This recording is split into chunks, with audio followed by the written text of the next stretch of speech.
Blossoms Custom Special Treatment, size 90 by 60 cm rounds, version 1.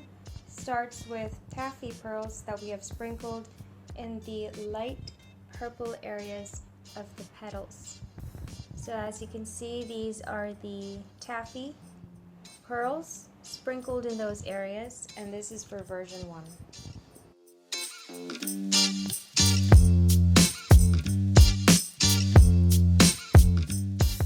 Cherry Blossoms Custom in 90 by 60 cm rounds, special treatment version 2 now adds electric diamonds that we have sprinkled in the middle of this large beautiful flower, and so we've just got that sparkle in the middle of the flower.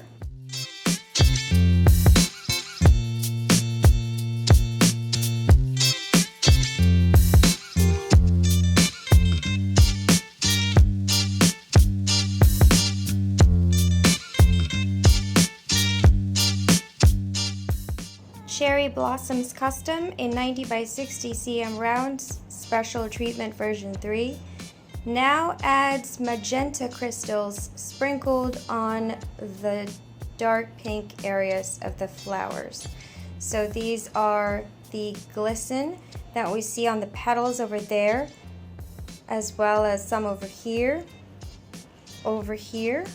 So on all of the dark pink areas, sprinkle your magenta crystals on those petals, and remember not to make it so evenly spaced out, but instead do it in a sprinkling fashion, which means that it is more of a random placement, but focusing on the darker pink areas and lightening as you move along the lighter pink area, and you will have this effect.